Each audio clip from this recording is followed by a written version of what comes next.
thought about hiring a motorcycle to take me there, but as we drove on through the heat and traffic of Saigon, I began to appreciate the air-conditioned comfort that a clean bus has to offer. Eventually, we began to make a gentle climb into broad hills and low mountains.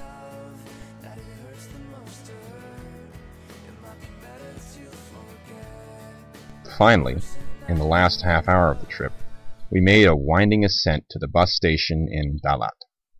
My altimeter reading about 4,800 feet. I caught a taxi and found myself at a rather charming hotel with a nice lobby, beautiful gardens, and an interesting name, the Pink House. Anyway, I checked in, then took a short walk around town.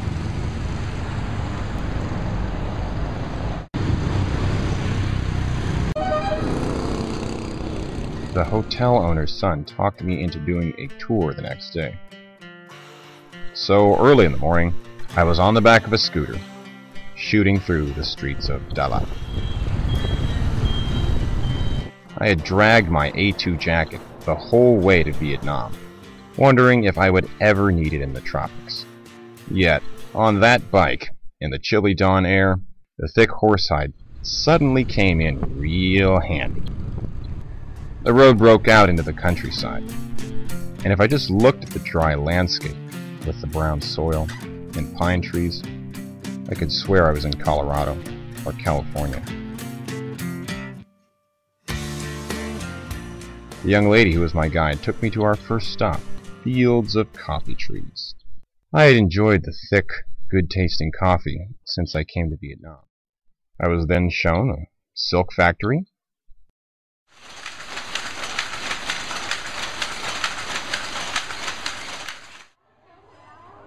the local market, and rounded off the morning with a little jaunt to a local natural attraction, a waterfall.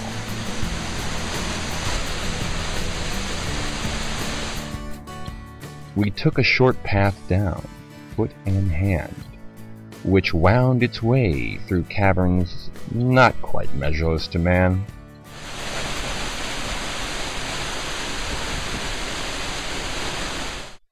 I do confess, all the climbing or rock and vine may have incited some more simian tendencies within me.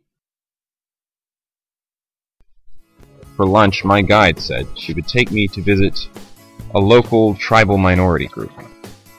I wasn't sure what the food would be like, but considering what I had eaten for breakfast, my guide and driver, however, well, her 2 glasses of rice wine made me wonder if she would get me back to Dalat without a stop in the orthopedic ward.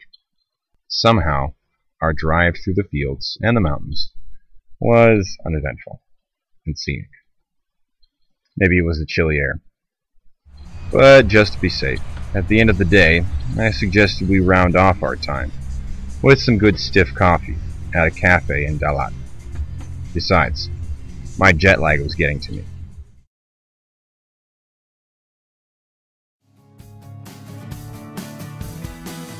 The next day, I took a bus through the mountains to Nha Trang. The stellar heights and beautiful montane forests eventually gave way to the hot and chaotic lowlands all too soon.